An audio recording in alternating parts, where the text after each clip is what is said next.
안녕하세요. 미국주시론 대학의 미준입니다. 5월 13일 미준 방송 시작합니다. 이제는 주말이 아니라 매주 수요일 날 미준 채널을 방문해 주시는 반가운 얼굴입니다. 초이스탁의 김인중 대표님 모셨습니다. 안녕하세요, 대표님. 네, 안녕하세요. 대표님 반갑습니다. 예, 반갑습니다. 요즘은 조금 더 빨리 만나 뵙는 느낌이라서 수요일이 많이 기다려집니다. 네. 그리고 정말 다행히도 지난주에 녹화하면서 많이 걱정하셨는데, 저희가 새롭게 야심차게 기획한 코너가 피드백이 괜찮았습니다. AMD, 엔비디아 배틀 영상 나간 다음에 많은 분들이 구성이 되게 좋다, 굉장히 재미도 있고 도움이 된다, 이렇게 긍정적인 피드백을 주셨거든요. 어떻게 생각하세요? 이 부분에 대해서는? 네, 굉장히 저희가 시작하기 전에 엄살을 너무 많이 부려가지고 아마 응원 차원에서 좋은 댓글을 많이 달아주신 것 같고요. 그래서 예. 다행히 오늘 2편이 나올 수 있도록 네, 되었습니다. 그래서 잘 준비해서 또 이렇게 시청자분들이 네, 컨텐츠로서도 도움받고 투자에 대한 생각 이런 것들 넓히는데 도움을 드릴 수 있도록 잘 준비하도록 하겠습니다. 고맙습니다. 지난주에 방송된 그 AMD, 엔비디아 방송 보시고 많은 분들이 이제 피드백도 주시고 댓글도 좀 올려주셨는데요. 여기 관련해서 좀 대표님께서 하신 말씀이 있다고 해서 네. 부탁드립니다. 사실 이제 이 종목 배틀에 선정이 되는 두 종목은 일단 기본적으로 굉장히 좋은 기업이고 투자할 만한 기업으로 고릅니다. 그러니까 우리가 종목 배틀이라고 해서 둘 중에 하나는 무조건 사고 하나는 파세요. 뭐 하나는 롱, 하나는 숏 이런 의미가 아니거든요. 그러니까 네. 어떤 관점에서는 이 기업이 훨씬 더 좋을 수도 있고 예를 들어서 지금은 둘 다 좋았는데 한 개 기업이 최근에 주가가 많이 빠져서 뭔가 밸류에이션이 매력도가 높아서 이쪽이 관점이 더 좋을 수도 있고 그것은 성장률이나 현재 투자하는 시점, 그리고 개인별 투자 성향.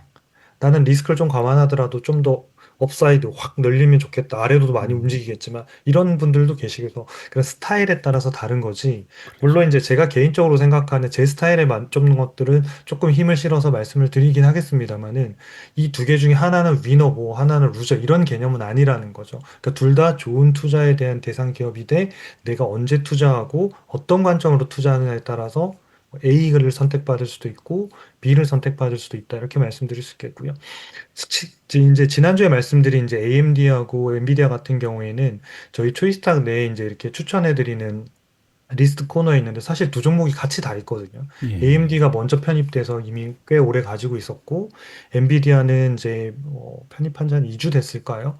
그러니까 한 일주일 정도 있다가 이제 사실 이제 리뷰를 하게 됐던 케이스였는데, 예, 그러니까 저희 포트폴리오는 여전히 두 종목이 다 있다는 걸 말씀을 드리고, 그래서 그러니까 그걸 비교했을 때 어떤 관점이 있고, 만약에 하나만 골라야 된다면 이런 관점이지, 하나는 투자 대상이 아닙니다. 이런 형태는 아니라는 것. 그래서 앞으로도 제가 종목 배틀을 가져오는 기업들은 기본적으로는 어느 정도는 투자할 만한 기업의 대상들은 다 들어가는 애들로 가져올 거니까 여러분들 혹시 픽을 못 받았다고 해서 아, 내 기업이 버림받았구나 이런 생각하실 필요는 없고요. 그러니까 내가 이 기업이 어떤 리스크를 가지고 있고, 그러니까 어떻게 해자를 가지고 있고, 현재 밸류는 어떻고, 성장성 어떠한지 이런 것들에 좀 더 관점을 가지고 좀 보시면 좋을 것 같습니다. 이어서 하나 좀 더 말씀드릴 것은 저희가 이제 이렇게 매매 신호를 전 종목을 해드리고 있는데 이러다 보니까 사실 전 종목의 매매 신호를 다 맞출 수 있는 시스템은 사실상 존재하지 않거든요. 이거를 개별 기업으로 다 맞추려고 하면 사실 과최적화가 발생해서 어느 기업도 안 맞는 상황이 발생을 하다 보니까 전체적으로 두리뭉실하게 다 맞는, 그러니까 이제 어느 정도가 맞을 확률이 높은 정도로 저희가 서비스를 하고 있는 거거든요. 전 종목을 다루다 보니까. 그러다 보니까 이제 저희가 개별로 그 중에서 매매 신호를 혼자 뭐 그래도 어떻게 해야 될지 잘 모르거나 또 그 다음에 진단을 잘 하실 수 없는 분들을 위해서 이렇게 해서 그 중에서 몇 개를 골라서 또 이렇게 추천해 드리기도 합니다. 그래서 그 종목들하고 신호가 다를 때 어떻게 해야 되는 질문들이 좀 최근에 들어오더라고요. 그래서 예, 예를 들어서 이렇게 브로드컴이다. 그러면 그 눌러본 관망인데 초이스탁 종목 추천에서는 왜 추천하죠? 뭘 음, 따라 해야 될까요? 이렇게 이제 물어보는 경우들이 있습니다. 그래서 예, 그때 어떻게 하시면 좋은지를 먼저 결론을 말씀드리고, 그다음 왜 이렇게 말씀드릴게요. 결론은 1차적으로는 저희가 종목 추천이라고 드리는 그 별도로 드리는 부분들을 우선해서 보시는 게 가장 좋습니다. 음, 근데 이 종목은 저희가 기껏해야 한 20개 정도밖에 다루지 않거든요. 예, 종목수 자체가. 근데 나는 내가 투자하고 싶은 기업이 20개 없을 수 있잖아요. 그러니까 그런 것들은 전부 다 그냥 AI가 주는 매매 신호를 참고하시는 게 좋다. 두 번째, 이 신호가 서로 달랐을 때는 종목 추천해서 알려드리고 있는, 그러니까 관망인데 사라고 하더라도 매수 관점에서 보시는 게 좋다. 그러니까 음, 관망인데 왜 사라고 하냐면 딱 두 가지입니다. 첫 번째는 지금은 이제 AI 매매 신호 같은 경우에는 굉장히 엄격한 그 알고리즘에 따라서 점수 기준들을 가지고 있거든요. 예, 그러니까 예를 들어서 점수가 만약에 50점이 기준인데 49.5점이다. 그래도 얘는 편입 안 하는 거예요. 음, 알고리즘이니까. 예, 근데 저희 내부에서 하는 거는 49.5점이나 50점이나 나머지는 다 맞는데 이걸 음, 편입 안 할 필요가 있나? 그러면 추천을 하게 되면 이쪽에선 추천으로 나오고 음, 매매 신호에선 관망으로 나온다는 거예요. 그래서 그 부분들은 신경을 크게 안 쓰셔도 된다. 그다음 두 번째가 밸류에이션 영역인데요. 저희가 이제 미래에 대한 예상 실적을 반영해서 향후에 그려지는 그 부분들을 저희가 개발하고 붙여드리겠다고 말씀을 예, 드렸는데 저희가 개별로 추천해 드릴 때는 이 부분까지 수동으로 계산해서 메시지를 음, 드리거든요. 그러니까 밸류에이션 상으로 지금은 고평가니까 AI에서는 매매 신호가 안 나올 수 있지만 저희가 계산해서 예상 실적으로 막 돌리고 해보면 얘는 한 3, 4개월 주면 충분히 사도 되는 가격에 들어올 건데 그럼 3, 4개월에 매매 신호 나올 때 기다릴 때 살 거냐? 요거는 이제 매매 신호를 따라하는 경우고 그런 경우들은 먼저 저희가 소개할 수 있기 때문에 여러분들이 일단 우선은 뭐 이렇게 초이스하게 한 많으면 20개, 좀 적으면 한 10개, 뭐 요 정도 내외를 이렇게 알려드리거나 추천해드리는데 그거를 우선 이렇게 그 신호를 참고하시고 그게 없는 기업들은 매매 신호를 참고하신다. 이렇게 일단 정리하고 기억하시면 좋겠습니다. 그래서 다음번에 아마 미래 적정 주가 이런 것들이 조금 더 고도화되면서 붙으면 여기에 대한 어떤 신호에 대한 좀 차이가 나는 부분들이 지금보다는 조금 더 줄어들 수 있을 것 같아요. 조금 더 예. 헷갈리지 않고 투자하실 수 있을 것 같습니다. 예. 뭐 초이스탁의 그 알고리즘은 가면 갈수록 더 발전하기 때문에 나중에는 이 부분도 충분히 해결이 될 수 있으리라고 믿습니다. 그래서 일단 뭐 정리를 해보면 매매 신호랑 종목 추천이 다를 때는 종목 추천을 조금 더 비중 있게 보시면 되고요. 뭐 그 이유는 알고리즘은 이제 딱 떨어지는 숫자에만 반응을 하기 때문에 좀 누락되는 부분을 이제 사람이 보완을 하는 거죠. 그리고 네. 이제 또 하나는 밸류에이션을 좀 미래의 밸류에이션을 감안해서 미리 좀 포트에 포함되는 부분도 여러분들께서 감안을 하시면 좋을 것 같습니다. 자, 궁금증이 좀 해결이 된 것 같고요. 지난주에 AMD랑 엔비디아의 그 종목 배틀도 사실 굉장히 뭐 용호 상박이었습니다. 비슷한 기업들의 매력적인 주식을 비교를 해봤고요. 오늘도 저는 개인적으로 상당히 많이 기대가 되거든요. 개인적으로 둘 다 굉장히 관심도 많고 좋아하는 종목들이고요. 브로드컴과 마벨 테크놀로지의 배틀이 지금 준비가 되어 있습니다. 오늘 준비하신 내용 그러면 빨리 보고 싶습니다. 네, 바로 시작하도록 하겠습니다. 예. 네, 그러면 오늘 이제 배틀은 이제 브로드컴, 심볼은 AVGO를 쓰고 있고요. 마벨 테크놀로지는 MRVL이라는 티커를 쓰고 있으면서 이 두 개 종목을 좀 배틀을 통해서 어떤 종목들이 어떤 장점을 가지고 있고 성장성에 대한 기대나 또 그런 이유들이 무엇을 갖고 있는지 그다음에 초이스탁 사이트에서 이동해서 진단 점수하고 이런 양적인 부분에 대한 데이터들 매매 신호들 같이 좀 살펴드리도록 하겠습니다. 예.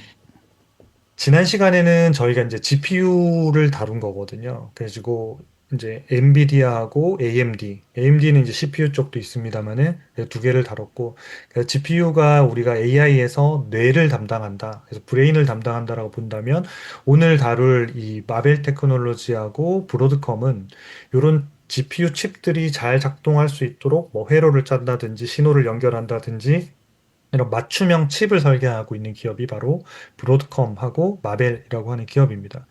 우선은 이제 두 회사 다 공통점은 굉장히 큰 대기업들, 그러니까 하이퍼스케일러라고 하는데 그 기업들하고 계약들을 맺고 있다라는 게 공통점이라고 볼 수 있는데요. 일단 브로드컴 같은 경우에는 AI 맞춤형 데이터 시장에서 약 점유율이 70%를 장악하고 있기 음, 때문에 압도적인 점유율을 기록하고 있습니다. 그리고 주요 고객들이 이제 구글의 TPU, 그다음 메타의 MTR, 요 부분에 대한 맞춤형 이제 칩들이 점점 많이 나오고 있는데 그 맞춤형 칩들을 저희가 지난 시간에도 말씀드렸지만 그러니까 GPU 쪽에서 또 이제 각사에 특화돼 있는 요런 이제 칩들을 자체 설계 칩들을 만들게 되는데 그게 바로 이제 TPU 요런 것들이거든요. 그래서 요런 것들을 이제 설계하고 만들어주는 회사가 바로 네, 브로드컴이다. 이렇게 보시면 될 것 같아요. 그다음 두 번째는 이 AI 가속기 설계 외에도 VM웨어라고 하는 이 소프트웨어를 서비스를 제공하고 있습니다. 이 부분은 이 회사의 경제적 해자와도 관련된 부분이 있어서 뒤에 조금 자세하게 말씀을 드리도록 하겠습니다. 그리고 매출액은 이제 TTM 기준으로 682억 달러 정도를 했고 시총은 1조 9,500억 달러 음, 정도입니다. 자, 여러분 이제 마벨하고 비교를 하면 마벨은 이제 AI 맞춤형 반도체 시장에서의 점유율은 높지 않습니다. 이 부분은 상당히 낮은 편이고 한 15% 정도, 이 정도 됩니다. 그래서 이 부분을 최근에 이제 아마존이라든지 마이크로소프트에서 이제 칩들을 저희가 설계하고 이런 계약들을 맺어서 가고 있습니다. 그러니까 구글하고 메타는 브로드컴하고 하고 있고 음, 아마존하고 마이크로소프트는 하고 있다는 거죠. 그래서 아마존하고 마이크로소프트는 브로드컴으로 현재로서 갈 가능성이 높아 보이지는 않습니다. 왜냐하면 음, 아까 브로드컴에서 사업 모델 중에 VM웨어라고 하는 서비스가 있는데 이 관련한 뭐 소송이나 또는 그 사업 모델이나 이런 부분들이 아마존하고 MS하고는 좀 약간 좀 척을 지고 있는 부분들이 음, 있어서 아마 마벨 쪽은 아마존하고 MS하고 갈 가능성이 조금 높아 보입니다. 음, 그리고 이제 2016년 3월에 엔비디아가 20억 달러 정도를 마벨 테크노를 투자하면서 사실 주가가 굉장히 많이 이제 전략적 파트너로서 이제 되게 됐는데 이 부분이 지난 시간에 이제 엔비디아 하면서 소개해드렸던 그 NV링크 라고 그렇죠. 하는 NV링크 퓨전이라는 생태계에 이제 들어가면서 엔비디아 GPU가 팔리면 마벨 테크놀로지의 뭐 광통신 이런 것들도 같이 많이 팔릴 수 있겠구나. 이런 것들에 대한 기대감이 상당히 많이 높아지고 그런 부분이 좋아지고 있는 점이 이제 마벨의 최근의 주가들을 굉장히 크게 올렸던 부분이고요. 음, 마벨 테크놀로지의 핵심 사업은 요겁니다. 광 DSP라고 하는 그러니까 디지털 신호 처리 장치들인데요. 이 부분도 뒤에서 좀 말씀을 드리겠습니다. 이 부분에서 시장 점유율이 약 70% 정도를 차지하고 있고 그러니까 이것들을 통해서 뭐 요 미지훈 대표님 포트에도 있었던 것 같은데 뭐 루멘텀이라든지 예, 코이어런트라든지 이런 데들하고 같이 이제 해서 광 트랜시버라고 하는 것들을 통해서 이제 광통신이 가능하게끔 하는 이런 형태의 이제 생태계를 가지고 있는데 이 부분에서는 네, 좀 압도적인 시장 점유율을 가지고 있다. 그래서 두 개 회사가 그 반도체 칩을 자체 설계해 준다라는 컨셉은 같지만 그 부분에서 점유율은 브로드컴이 압도적으로 현재 높다. 그리고 마벨이 이제 아마존이나 마이크로소프트 제휴를 통해서 엔비디아 생태계를 통해서 좀 더 확장하려고 하고 있다. 그리고 광통신 부분에서는 이제 DSP 부분, 칩 부분에서는 마벨이 70%를 장악하고 있고 브로드컴은 이 칩만 하는 게 아니라 전체를 다 광트랜시버라는 전체 영역을 다 하고 있는 회사입니다. 그래서 AI라고 하는 데이터 센터가 점점점 커질수록 두 기업 다 큰 수혜를 보는 것은 사실이다. 이 변화는 음, 없다라는 거예요. 그래서 예, 우리가 종목 배틀 아까 말씀드렸지만 누가 더 좋으냐 또는 누가 더 우선이냐 이런 것들은 약간의 변화는 있겠지만 전체적인 시장 규모에서 보면 브로드컴도 성장주고 마벨도 성장주라고 하는 관점에서 보시는 게 일단 좀 좋을 것 같습니다. 예, 매출은 이제 마벨이 81억 달러고요. 그러니까 차이가 꽤 있는 거죠. 그래서 한 7, 8배 정도 되고 그렇죠. 시가총액은 네. 브로드컴이 한 14배 정도 높은데 최근에 이제 마벨이 많이 올라오면서 이 격차들을 조금씩 줄여나가고 있는 이런 음, 상태입니다. 자, 그러면 종목 배틀 네. 1라운드입니다. 어떻게 그럼 돈을 버는 회사냐? 앞에서 음, 이제 조금 많이 말씀을 드리기는 했습니다만은 요 두 가지 반도체 AI 반도체 칩을 설계하는 거랑 VM웨어라고 하는 서비스 이 두 가지를 제공하고 있는데요. 아까 구글 TPU, 메타, 그다음에 오픈 AI 요런 데하고 이제 맞춤형 AI 칩들을 개발해서 납품하는 거. 요게 이제 주 사업이고요. 그 다음에 이제 두 번째는 이제 토마호크 이더넷 스위칭이라고 하는, 그래서 음, 여러 가지 이제 스위치들을 다 꼽아서 신호들 왔다 갔다 해줘야 되는데 그 스위칭에서는 시장 점유율이 압도적으로 높은 그런 비율을 가지고 있고요. 세 번째가 요 VM웨어라고 하는 건데요. 요게 이제 굉장히 중요한 브로드컴의 그 캐시카우가 됐습니다. 그래서 회사 인수를 통해서 이 회사가 돈을 많이 벌게 됐는데 2023년도에 VM웨어를 인수해서 요 서비스를 구독제로 완전히 전환을 시켜버립니다. 그러니까 예전에는 이 회사가 이 VM웨어라고 하는 게 뭐냐면 그 물리적인 서버 한 대를 가상으로 나눠서 여러 대처럼 쓸 수 있게끔 만들어주는 기술이거든요. 그걸 예. 가상화라고 하는데 우리가 물리적인 서버 한 대면 요거 서버 한 대 쓰고 다른 기능을 하면 또 다른 서버를 써야 되는데 그게 아니라 한 대 서버에 쪼개가지고 마치 여러 대 서버가 돌아갈 수 있게끔 해야 작은 금액으로 한 대를 여러 가지 할 수가 있는 거예요. 그러니까 예. 통 한 대를 임대해서 쪼개서 다시 재임대하는 이런 기술이라고 보면 되는 거죠. 그래서 AI 데이터 센터나 뿐만 아니라 일반적인 데이터 센터에서도 필수적인 핵심 인프라 기술이라고 봐야 되는 거죠. 이게 없이는 뭐 조금씩 사용량만큼 팔고 이런 것들이 불가능한 거죠. 일반적으로는 서버 한 대가 필요하지만 데이터 센터에서는 그렇게 하는 게 아니라 사용량이 이렇게 조금 쪼개서 파는 이런 형태의 기술이 VM웨어라고 하는 그 가상화라고 하는 기술입니다. 그래서 이 기술과 관련해서 이 회사 굉장히 돈을 많이 벌고 있습니다. 매출 비중이 한 42%가 되는데 요게 영업이익률이 약 70% 정도 나옵니다. 그래가지고 예. VM웨어 쪽 사업이 70%인데 어마어마한 거죠. 그래서 여기서 지금 이걸 통해서 브로드컴의 전체적인 이익률을 상당히 개선시키는데 많은 도움이 되었습니다. 그래서 그 뒤에 또 조금 말씀드리도록 하고요. 예. 마벨 같은 경우에는 이제 AI 칩 아까 설계하는 게 있고, 그 다음에 요 광 DSP라고 하는 요 부분들이 이제 좀 중요한 회사의 이제 사업들입니다. 그래서 요 부분이 마벨 테크놀로지에서는 현재 굉장히 중요한 매출 부분이고 커스텀 AI 집중 부분이 성장하고 있는 요 성장 모멘텀은 여기에 있다. 이렇게 보시면 될 것 같아요. 그래서 광 DSP라고 하는 부분들이 뒤에 조금 말씀드릴게요. 펜포라고 하는 조금 짧은 거리 내에서의 데이터를 주고받을 때 이때 필요한 칩인데 이 부분에서 시장 점유율이 70% 정도를 차지하고 있고 이 부분은 거의 다 압도적으로 가지고 있는 거죠. 그래서 앞으로도 데이터 센터가 계속 지어지면 지어질수록 이 부분에 대한 시장 점유율은 계속 높아질 수밖에 없고 이 광 DSP라고 하는 거는 걔 혼자라만 존재하는 게 아니라 아까 이제 뭐 코이어런트라든지 루멘텀처럼 그냥 아예 광 트랜시버라고 하는 이거 통으로 제공하는데 그 안에 들어가는 그런 서비스를 제공하고 있는 그런 회사입니다. 두 번째 시장 규모를 좀 보려고 합니다. 그래서 현재 AI 가속기에서의 시장 점유율은 브로드컴이 70%고 마벨이 한 15%입니다. 이 부분을 마벨 대표가 최근에 이제 어닝콜에서 발표를 했었는데 이 부분을 우리가 시장 점유율을 20%까지 올려보겠다라고 이제 목표를 삼고 가져갑니다. 그래서 우리가 일반적으로 볼 때는 아니 5% 포인트 올려가지고 뭐가 늘어날까 하지만 이게 지금 시장 규모도 늘어나고 있기 때문에 같이 보셔야 되는 거죠. 그러니까 그렇죠. 시장 점유율을 유지만 하고 있어도 규모가 늘어날 건데 이 규모가 늘어나는 시장에서 5%포인트를 더 올리겠다는 거거든요. 그래서 이 부분에서 상당히 공격적으로 마벨 테크놀로지가 성장 동력으로 삼고 있구나라는 거를 우리가 좀 알 수가 있습니다. 그리고 이제 좀 중요한 부분이 이제 또 이 부분인데 이게 이제 지난번에 이제 GPU 그 엔비디아 설명할 때도 말씀을 드렸는데 AI 맞춤형 반도체 시장 비중이 예.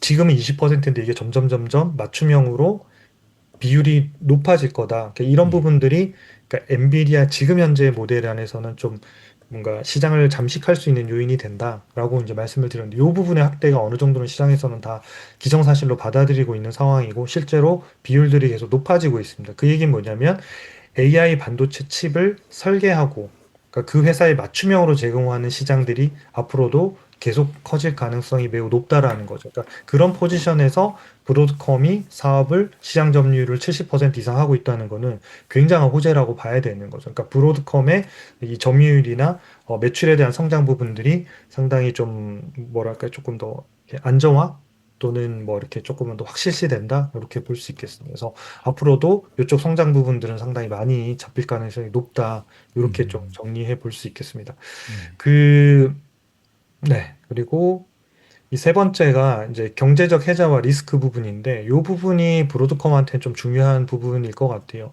이 세 가지는 아까 앞서 앞에 많이 말씀을 드렸는데, 이 고객들, 특히나 이제 구글 하고 같은 경우에는 2031년까지 사실 독점 설계 계약들이 되어 있어서 예. 꾸준하게 그쪽 부분들이 성장이 되고, 개발 사이클도 굉장히 길기 때문에 한번 같이 개발하기 시작하면 꽤 오랫동안 돈을 버는 이런 구조들이 되어 있어서 안정적인 부분들이 굉장히 도움이 되고, 그다음 아까 이더넷 말씀을 드렸고, 요 부분이 이제 구독으로 바꿨는데 전체 상위 티어에 있는 10,000개 기업들 중에서 9,000개 이상이 구독 전환으로 다 바꿨습니다. 음. 그러면서 매출이 급등하고 이익률이 급등하게 되는 굉장히 중요한 요소가 되었는데, 반대로 요 부분이 지금 또 하나 리스크 중에 하나입니다. 그러니까 왜냐 지금 현재 브로드컴이 이런 부분들 때문에 돈을 되게 많이 벌고 수익성도 되게 많이 좋아졌는데, 예. 이게 어떻게 해서 좋아졌냐면, 원래는 기존에 이 VM웨어가 했던 인수 전의 비즈니스는 서버, 스토리지, 네트워크를 가상화하는 걸 각각 따로 솔루션을 팔았거든요. 예. 그래서 어떤 기업이 우리는 가상화 서버만 필요해요, 또는 가상화 스토리지만 필요해요, 그럼 골라서 살 수도 있고, 이런 형태였는데, 인수한 다음에 이걸 통합 솔루션을 만들어 버렸어요. 셋 중에 하나 선택은 안 됩니다, 그냥 하나만 쓰세요 하면서 가격을 완전 올려버린 거예요. 그러니까 이걸 쓰던 회사들은 이제 큰일 난 거죠. 근데 이제 대부분이 다 전환하면서 이 회사가 수익성이 엄청나게 좋아지는 이런 이제 현상이 발생을 했고, 이런 문제들 때문에 지금 이제 반독점 관련돼서 소송들이 많이 걸려 있는 상태입니다.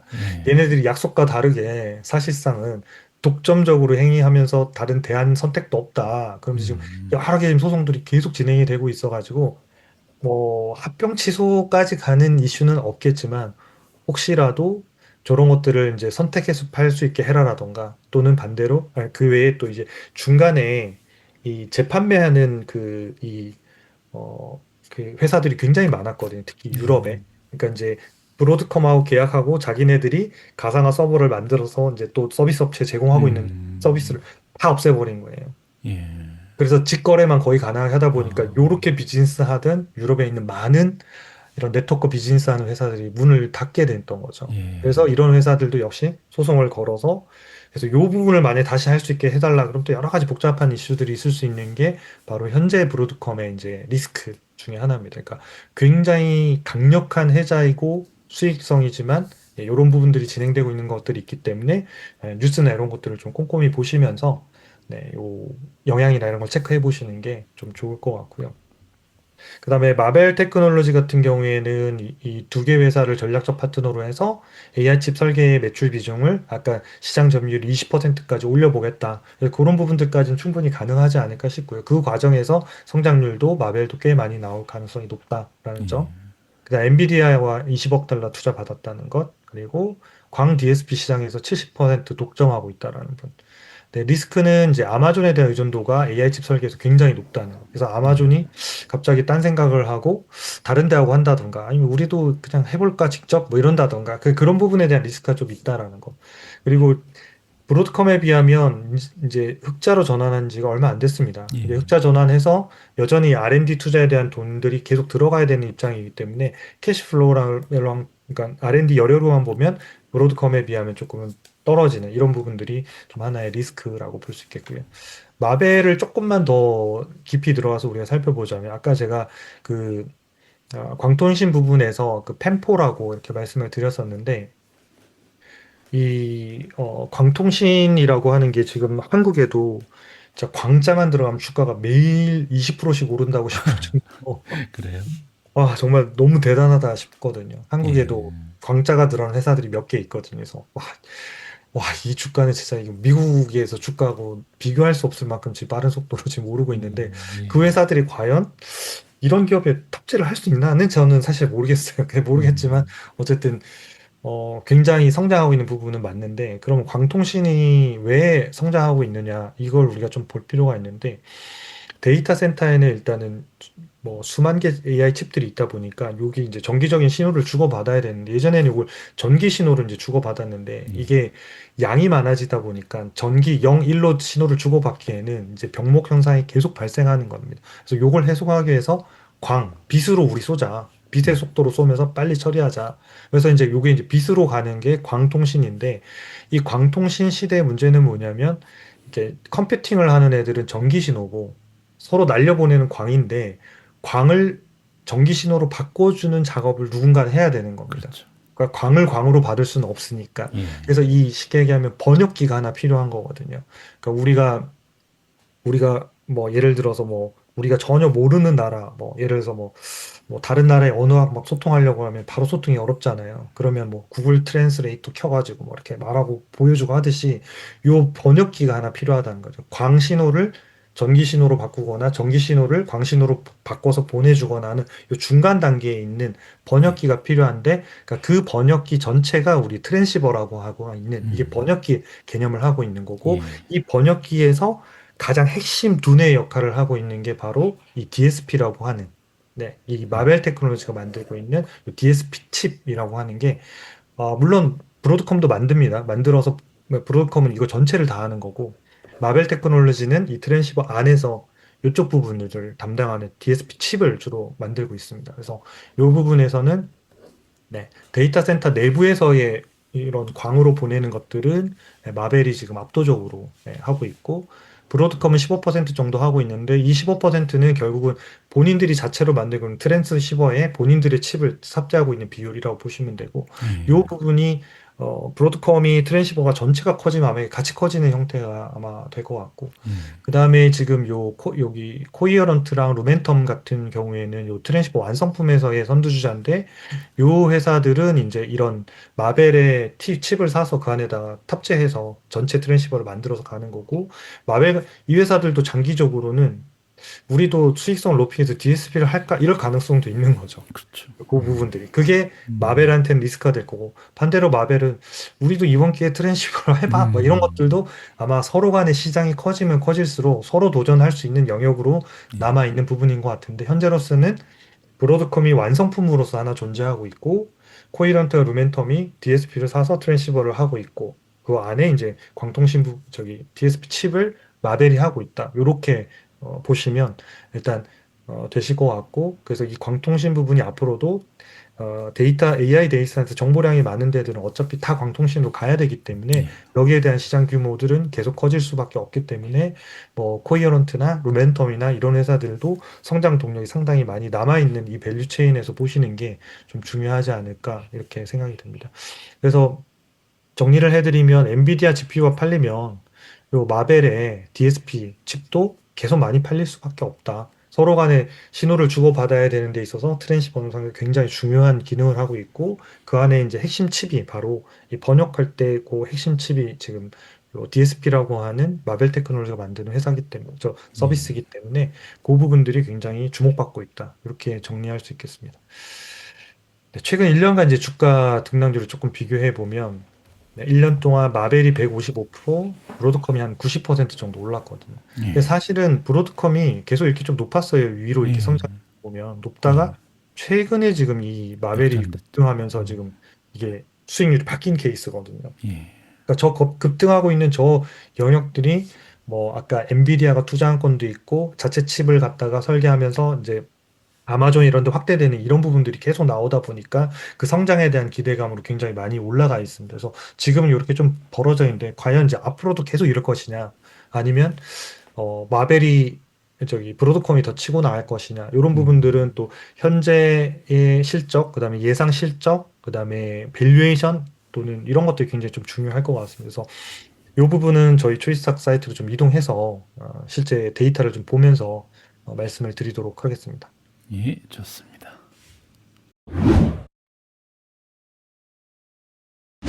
지난, 지난번처럼 제가 양쪽에다 이렇게 띄웠습니다. 그래서 그러니까 왼쪽이 예. 브로드컴, 네, 오른쪽이 마벨 테크놀로지. 그래서 같이 좀 보도록 하겠습니다. 예. 최근에 주가 차트를 보면 마벨 테크놀로지도 급등, 브로드컴도 급등, 마벨도 급등, 그 다음에 최근에 어떤 상단 박스권에 멈춰 있는 주가 흐름은 거의 비슷합니다. 거의 그러네요. 비슷하게 움직여 있고요. 브로드컴부터 좀 한번 살펴보겠습니다. 브로드컴은 지금 보면 신호는 관망 이렇게 나와 있는데, 저희 지금 초이스탁 추천에는 여기 포함이 되어 있는 종목입니다. 브로드컴. 아, 그래서 예. 아까 그런 케이스인 거죠. 여기 추천했는데 여긴 관망인데 어떻게 해야 돼요? 그러면 거기를 추천을 따라 하시면 된다는 말씀을 드린 거예요. 아까 예. 왜냐? 예상 적정 주가나 이런 것들을 다 반영해서 할 건데 그 부분도 제가 뒷부분에 조금 말씀을 드리도록 하겠습니다. 진단 점수를 보면 네, 89점이고 굉장히 높은 거죠. 미래 성장성이 85점이니까 이 예. 정도면 미국 그러니까 미국 그 기업들 중에서 거의 상위 1%에 속한다라고 보시면 되거든요. 굉장한 성장성을 가지고 있고 그 외에 나머지 사업 부문에서도 뭐 수익성도 100점, 뭐다 높은 그리고 거의 완상형에 가까운 그러지만 성장하고 있는 기업 이렇게 평가할 수 있겠고요. 그 음. 다음에 앞으로도 계속 성장할 것이냐, 이 부분은 하단에 이제 예상 실적들을 좀 살펴보시는 게 좋은데, 네, 이 부분입니다.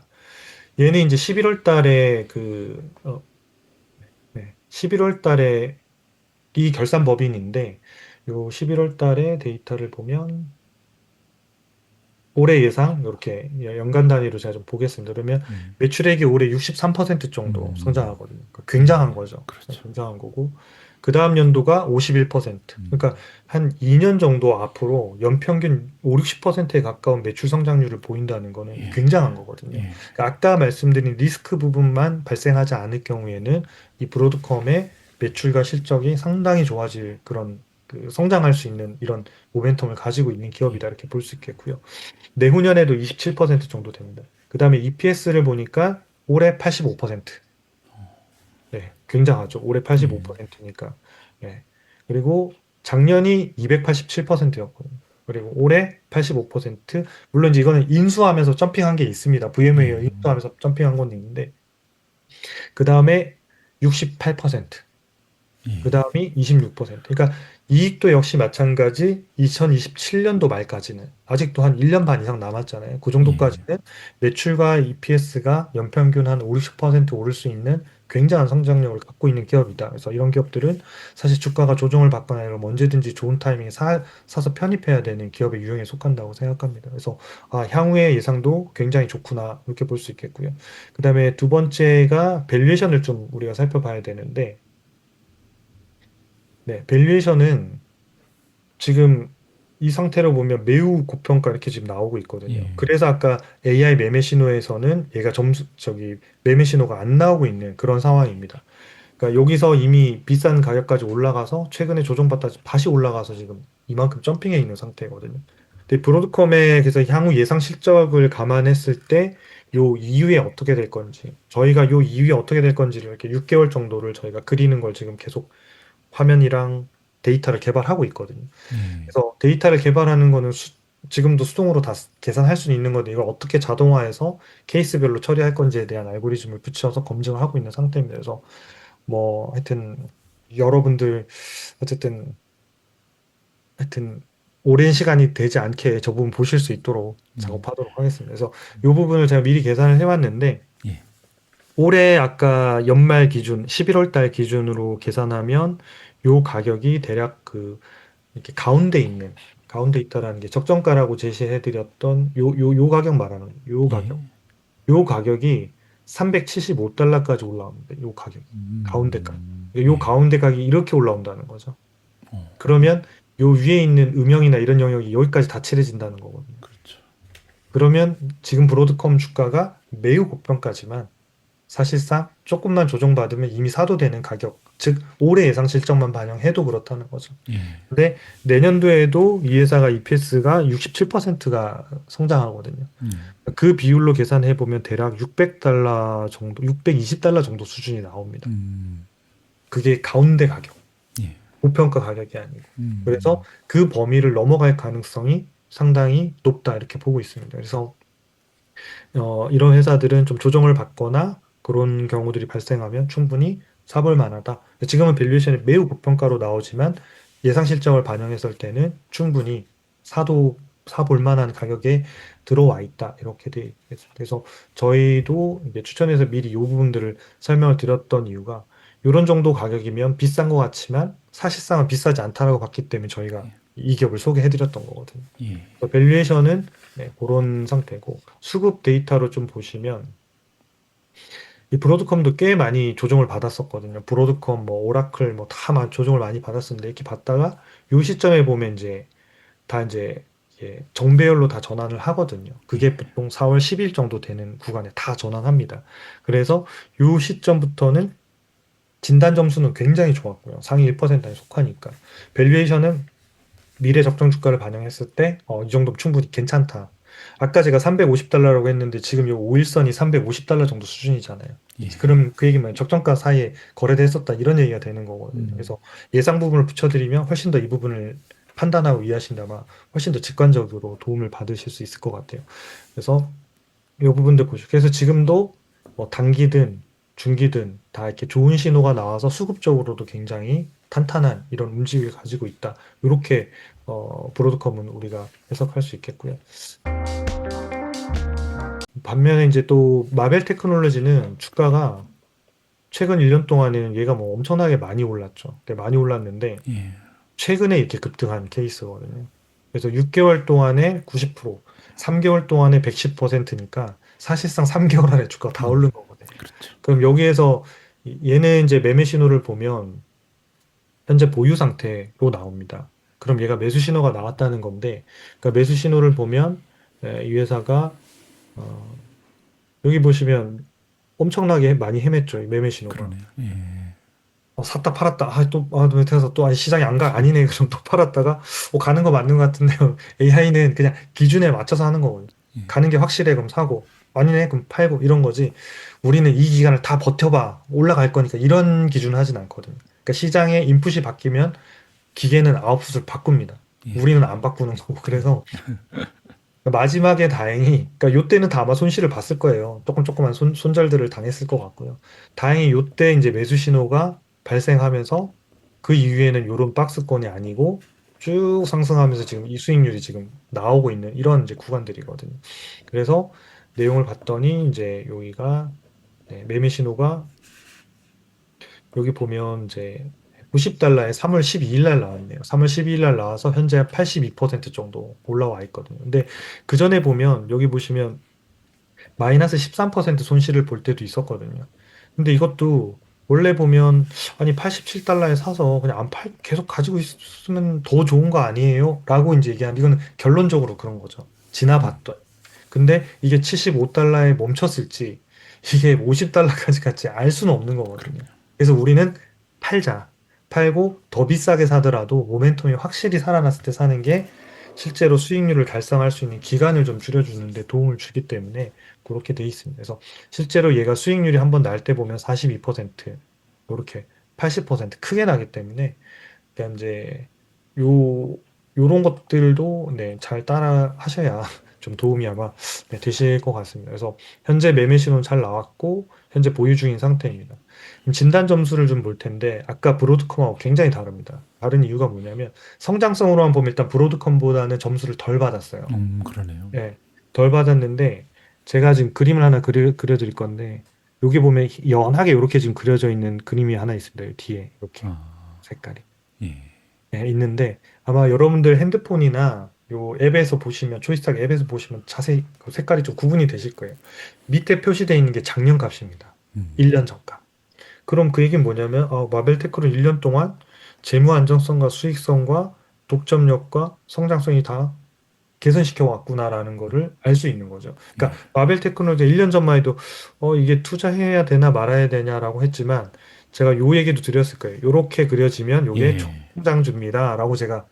말씀드린 거가 아마 기억나실 거예요. 그래서 예. 초기 성장주는 요렇게 그려지다가 그 다음엔 점점 이게 채워집니다라고 이렇게 말씀을 드렸는데 마벨 테크놀로지가 그런 형태로 지금 1년 만에 바뀌어간 케이스거든요. 그래서 초기 성장주를 발굴하고 싶은 분들은 요 약간의 역삼각형 비슷한 네, 요걸 찾으시면 되고, 요걸 찾는 방법은 제가 예전에도 말씀드렸지만, 여기 발굴에 발굴. 들어가셔서 투자 레시피에 가셔가지고 성장주 찾기 누르시면 저 모양으로 나타난 걸 쫙 정리해 드립니다. 예. 거기서 찾으시면 마벨처럼 급등하기 전에 초기 성장주 형태들을 발굴하실 수 있고, 그 중에서 여러분들이 한 개씩 알아보다가, 얘가 딱 더 좋은 것 같다라고 하면, 걔에다가 이제 초기에 투자하실 수 있는 기회가 되실 것 같아요.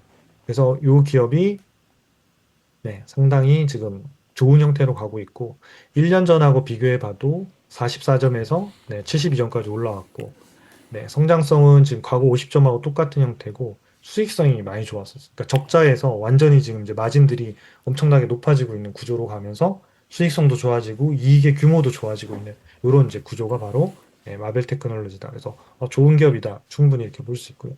그 다음이 이제 앞으로도 좋아질 거냐. 네, 매출액을 봤더니 올해가 얘는 이제 1월 결산 법인이에요. 아까 예. 브로드컴은 11월이고 그래서 큰 차이는 아닙니다. 한 두어 달밖에 차이 안 나는데 매출액이 32% 늘어요. 그러면 브로드컴이 매출 사이즈로는 훨씬 많이 늘어나는 거예요. 예, 그러니까 그렇죠. VM웨어 인수하면서 매출 사이즈가 완전히 커져 버렸거든요. 그래서 성장성인 부분에서는 브로드컴이 좀 더 높다. 근데 놀라운 건 그냥 브로드컴이 매출이 거의 한 8배가 높은데도 성장성까지 높은 거예요. 그러니까요. 예. 굉장한 그래서, 거죠. 예. 그래서 성장성 점수가 더 높다. 그래서 우리 그 오각형으로 나오는 이 점수는 이런 데이터들을 다 체크해서 수치로 찍어 드리는 거기 때문에 그 수치가 높을수록 굉장한 성장주라고 판단하시면 됩니다. 그 다음 연도가 36%, 그 다음 연도가 28%. 그러니까 2년 후는 비슷한데 앞으로 2년 동안은 마벨보다는 브로드컴의 성장률을 시장에서는 훨씬 더 높이 보고 있다. 그러니까 브로드컴은 한 50%대에서 60%를 보고 있고 마벨 테크놀로지는 한 30%대에서 35% 정도를 보고 있다. 이렇게 보시면 될 것 같아요. 예. 그 다음에 이제 EPS인데요. EPS는 올해는 마이너스 36%, 그 다음 연도에 78%, 55%니까 수익성으로 보면 얘도 개선은, 그러니까 EPS의 성장률로 보면 브로드컴에 뒤지진 않습니다. 그러니까 매출의 성장률은 그렇고, 마벨은 이제 막 흑자 전환을 했기 때문에 이 마진율이 확 좋아지는 부분들이 있어서 EPS 성장률이 좀 높이 나오거든요. 그러면 올해는 도대체 왜 줄어드는가? 이걸 좀 봐야 되는 거거든요. 그러면 줄어든다 그러면 얘가 마이너스 아닌가? 그러면 투자하지 말아야 되나? 이렇게 생각할 수 있거든요.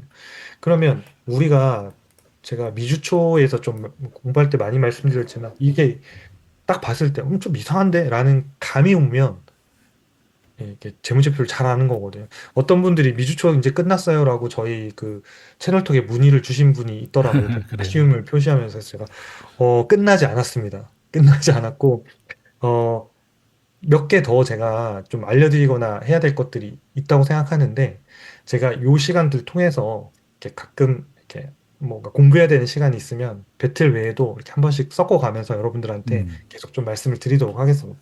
예. 그러니까 여기 보시면 뭐가 이상하다고 느껴야 되냐면 어, 네. 여기서 지금 매출이 그러니까 이익이 이렇게 흑자 전환해서 크게 늘었는데 예. 2027년도에 아까 우리가 매출이 30%가 늘어나잖아요. 맞아요. 여기에서 매출이 30%가 늘었는데 이익은 뭐 한 줄었죠. 50%가 아니 50%가 아니죠. 한 30%가 준다. 이거 예. 상식적으로 말이 안 된다는 게 딱 감으로 와야 된다는 거죠. 음. 그러니까 그 정도의 감을 깨우칠 정도는 재무제표를 보시는 게 좋다. 근데 이게 상식이잖아요. 매출이 늘면 이익도 같이 늘어야 되는데 매출이 30% 늘었는데 이익이 오히려 30% 감소한다. 그러면 수익성이 완전 깨졌나? 이렇게 봐야 되는데 그 다음 연도부터 보면 또 또 굉장히 나오네. 성장을 해요. 예. 그럼 이게 뭐가 이상한 게 있나 보다라는 감 정도는 잡으셔야 된다는 거죠. 그리고 그게 맞는지를 보시려고 하면 2026년도에 요 순이익을 살펴보면 돼요. 그래서 어떻게 보시면 되냐면 네, 여기 상단에 가셔서 재무에 들어가시면 요 재무제표를 연간으로 해서 좀 보겠습니다. 그러면 이제 이 매출이나 이런 것도 엄청나게 많이 성장을 했고 영업이익도 되게 성장을 했는데 작년에 보시면 네, 보통 이게 영업이익이 13억 달러인데 순이익이 26억 달러 한 거예요. 그러면 음. 이게 좀 이상하다라는 예. 훨씬 더 질문이 많네요. 있으셔야 순이익이. 되는 거예요. 예. 이 감이 없다 그러면 미주초 1교시부터 다시 됩니다. 그래서 이건 좀 이상한데 여기는 13억인데 순이익은 더 영업이익보다 높을 수는 없거든요. 일반적으로 예. 세금도 내고 중간중간에 비용이 빠지기 때문에. 예. 근데 봤더니 여기 영업 외 이익이 크게 잡히잖아요. 그러니까요. 19억 달러. 그러니까 영업 외 이익이 뭐냐는 게 그냥 거의 다 일시적이라고 보시면 돼요. 영업은 본업에서 발생한 것, 영업에는 본업이 아닌 데서 발생한 것. 그래서 이 회사가 사업부 하나를 매각하면서 일시적으로 돈이 생기면서 요 이익이 나온 거예요. 그러면 음. 2017년도 실적, 예상 실적에는 또 사업부를 매각하지 않는 한은 저게 없어질 거잖아요. 그렇죠. 근데 당연히 영업이익이랑 매출이랑은 큰 폭으로 늘지만 순이익은 이 19억 달러의 영업이익이 사라지기 때문에 마치 순이익의 덩어리는 줄어드는 걸로 보인다는 거죠.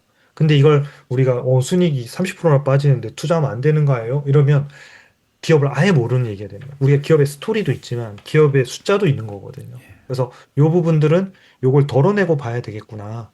그 만약 이걸 덜어내면 보세요. 정확하게 숫자를 계산하실 수도 있겠지만 여기서 보면 전체 순이익 중에 영업이익이 한 50% 정도를 차지했었단 말이에요. 예.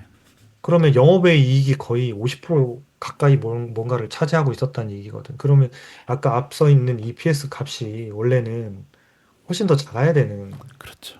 거죠.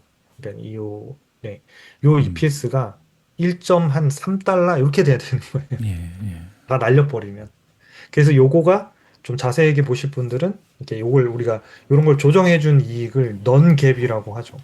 예. 아니면 normalized EPS. 그 값을 보시면 요게 아마 1.2나 뭐 이렇게 나와 있을 거예요. 그럼 만약에 1.2라고 생각하고 얘가 1.9라고 생각하시면 순이익이 한 5, 60% 늘어나는 거예요. 그렇죠. 그렇게 보면 매출도 30% 오르고 이렇게 이해된다는 거예요. 그러면 이제 마벨에 투자하시려고 했던 분들은 이거 성장하고 있는 게 맞구나.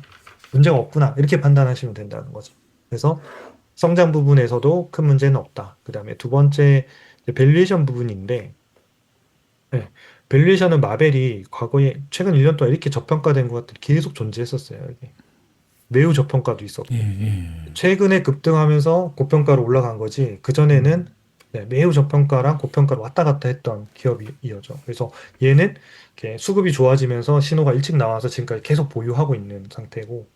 그리고 지금 현재 상태에서 얘도 제가 밸류에이션을 좀 계산을 해봤는데 얘는 지금 매출액 베이스로 저희가 하고 있는데 올해 32% 정도 성장하면 요 가운데 네, 여기 있는 요 부분의 가격이 네, 가격이 뭔가 네, 네, 여기 가운데 있는 요 가격이 지금은 뭐 90 몇 달러인가요? 93달러인데 요 가격이 125달러 정도. 어, 그리고 내년에는 170달러 정도 되거든요. 예. 그러면 얘가 지금 164달러 정도에 와 있으면 어느 정도 되냐면 고평가하고 매우 고평가하고 사이 정도에 와 있는 정도가 될 거예요. 그래서 사실은 그 전에 이때가 훨씬 더 좋은 기회들이 있었죠. 보통은 이제 이때는 잘 관심이 없어요. 근데 오르고 나면 지금이라도 살까요? 질문이 한 80%거든요. 그러면 이제 컨텐츠 하시는 분들 입장에서 유튜버들도 마찬가지로 되게 곤욕스럽거든요. 그러니까 지금 살까요? 그러면 올랐는데 사도 되긴 하지만 어느 정도 조정도 받을 수도 있고 또 약간의 조정을 받으면 또 견디지 못하면 이게 또 되게 어려운 마음이 힘들고 이런 부분들이 있어서 조금은 초기에 사시는 게 일단은 제일 좋다. 그리고 만약에 좀 오른 상태에서는 조정은 분명히 받습니다. 받을 때 그래도 좀 조정 받으면 또 안 사고 싶어지는데 그걸 잘 이겨내시고 그 다음 부분을 사시는 게 좀 좋으실 것 같아요. 그래서 밸류에이션의 매력으로만 보면 브로드컴이 마벨 테크놀로지보다 예상 적정 주가의 그 기대 수익률로만 보면 조금 더 높습니다. 아주 큰 차이는 아니지만 좀 더 높다.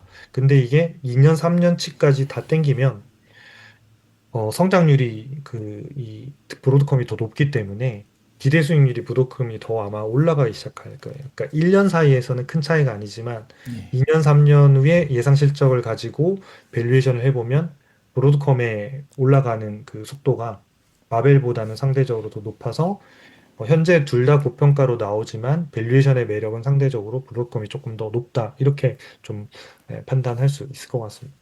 그래서 그 수급적인 측면에서 봐도 여기에서 EMA가 다 이렇게 다 턴을 한 거거든요. 단기적으로도 여기 턴을 했고 중기적으로도 이때 다 턴을 했기 때문에 이런 시점에 좀 관심을 가지고 보시는 게 굉장히 중요한 부분이 될 것 같습니다. 그래서 제가 마벨과 브로드컴을 쭉 설명을 드렸는데 그럼 개인적으로 그러면 누가 더 좋은 것 같냐? 제가 이런 의견을 잘 얘기하지는 않습니다. 어, 저희, 그러니까 포트폴리오에는 저희 추천에는 브로드컴만 들어가 있습니다. 음. 그리고 마벨 테크놀로지는 어디 있었냐면 지난번에 제가 이렇게 고무공처럼 튀어오를 주식돼서 쫙 압축을 시켜드렸잖아요. 예, 그래서 예. 5개도 선정해드렸는데 그 리스트에 얘가 있었어요. 예. 그러니까 5개는 없었지만 그 나머지 리스트에. 왜냐하면 주가가 이미 많이 올라 버려가지고 이왕이면 오르기 직전에 애들을 5개를 뽑는다고 했기 때문에 얘가 지금 그때 없었고 그 리스트에는 있습니다. 그래서 얘가 조정을 받거나 좀 메리트가 생기면 편입해야 되지, 돼야지라고 하는 후보군으로는 늘 있는 기업입니다. 근데 전체적으로 정리를 해보면 시장 사이즈가 브로드컴이 큰데 예. 브로드컴이 향후에 2년 동안의 성장률도 더 높다라는 측면에서는 음. 브로드컴에 우세를 줘야 되는 게 맞는 것 같습니다. 그리고 밸류에이션이라는 측면에서는 밸류에이션은 둘 다 고평가되어 있지만 예상 실적을 반영했을 때는 브로드컴이 살짝 더 기대 수익률이 높은 이런 구간들이 들어갈 것 같고요. 마벨 같은 경우에는 이제 워낙 광통신만 하다가 AI 칩 설계 쪽 부분들이 이제 뭐 아까 마이크로소프트라든지 아마존이 들어오면서 시장 점유율이 15에서 20% 올릴 수 있다. 그럼 이게 매출이 작은 회사였기 때문에 이게 덩어리가 얹혀지는 속도가 빨라질 수 있는 그 기대감이 주가에 지금 상당히 많이 좀 반영이 돼 있다. 그래서 뭔가를 기대하고 미래에 이렇게 뭔가 좀 관심이 있는 분들은 마벨 테크놀로지가 맞으실 거고 예. 나는 지금도 1등이고 미래도 1등 할 것 같은 애를 사고 싶어. 그러면 저는 브로드컴이 맞다고 생각합니다. 그래서 리스크로만 보면 저는, 그러니까 주가가 더 어떤 게 뭐 튀어오를 거냐, 그러면 마벨이 더 오를 수도 있지만, 개인적으로는 브로드컴이 훨씬 더 안전한 비즈니스 모델과 이쪽 사업들을 탄탄하게 하고 있는 회사로 보여집니다. 그래서 약간의 뭐, 브로드컴 51대 마벨 49로 브로드컴 역대승이 아닐까. 이제 개인적으로 네, 그렇게 좀 결론을 내려보도록 하겠습니다. 네. 예, 좋습니다. 아니, 마지막에 이렇게 개인적인 의견도 표현을 해주시니까 너무 좋은 것 같습니다. 뭐 저도 그러면 제 의견을 잠깐 피력하면 이제 맞춤형 칩이 사실 이제 얘기는 예전부터 나왔지만 이제서야 각광을 받고 있는 거고요. 뭐 그 이유는 뭐 많은 분들께서 이제 반도체 부분은 워낙 꿰고 계셔서 아마 다시 설명 안 드려도 되겠지만 이제 맞춤형 칩이 뜨는 이유가 추론이죠, 결국은. 그래서 훈련 단계에서는 GPU가 가장 성능이 좋았고 또 가격이 좀 비싸도 일단 빨리 트레이닝을 시키는 게 중요했기 때문에 엔비디아의 시대가 과거 한 2, 3년 동안 지속이 된 거고요. 이제는 이제 추론의 시대에 있어서는 사실 효율성이라는 걸 무시할 수가 없기 때문에 많은 메가테크 기업들이 맞춤형 칩으로 이동을 하고 있고요. 그래서 이 두 기업도 사실 그 부분에서 우리가 좀 집중을 할 필요가 있을 것 같습니다. 아까 대표님 설명해 주신 것처럼 브로드컴은 구글하고 메타랑 손을 잡으면서 이 분야의 70%라는 점유율을 가지고 있는데요. 마벨은 아마존하고 그 마이크로소프트가 있는데 저는 개인적으로 아마존에 좀 기대를 걸어볼 만하다고 생각하거든요. 그래서 아마존이 혹시 좀 자체 칩으로 왜냐하면 이제 클라우드 1등 기업이니까 자체 칩을 밀면서 좀 많이 판매가 되면 더불어서 마벨도 올라갈 수가 있기 때문에 향후에 아마존의 자체 칩이 얼마나 인기가 많아지는지 이 부분도 한번 체크하면서 투자하시면 좋을 것 같습니다. 그리고 제 요청 하나 해도 되나요?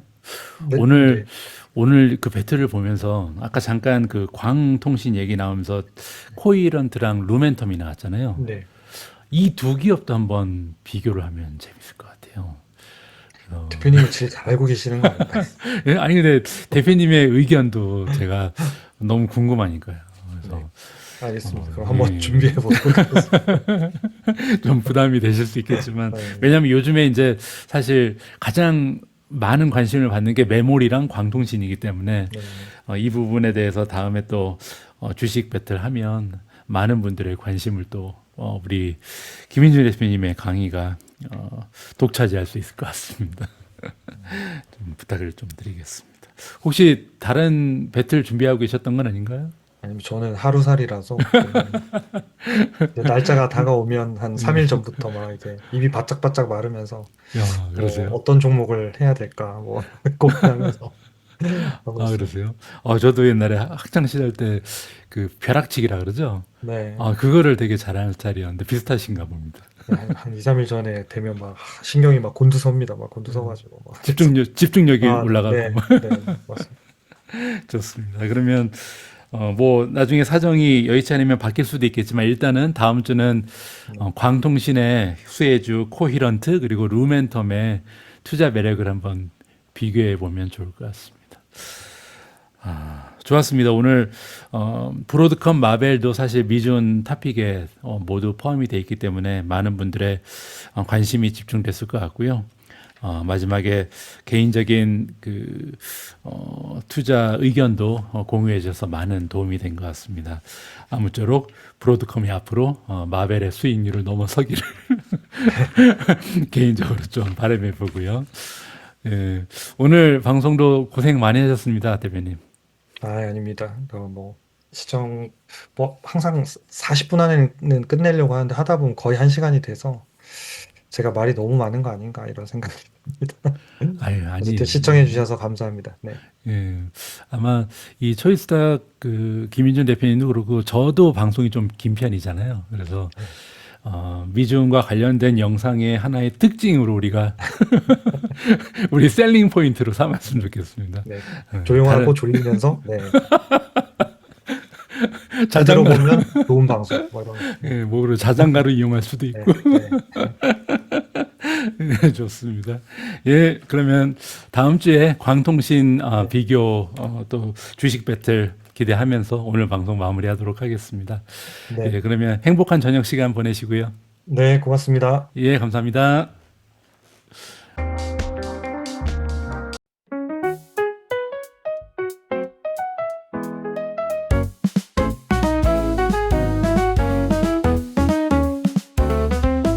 작은 꿈 시작이 중요해. 희망의 미래를 함께 심어가 매일매일 조금씩 자라나 마음속에 설렘이 기억나. 욕심은 버려 이번에도 다르진 않을 거야. 결과는 과정의 연속일 뿐 어두운 조정이 와도 두렵지 않아. 미주은 손을 잡고 나아가 보이지 않는 내일의 빛이 되어줄게. 행복한 투자 서로의 꿈을 응원하며 아름다운 내리막길 같이 걸어가. 행복한 투자 미주과 함께 우리 모두가 미국 주식으로 은퇴하는 그날까지 다 함께.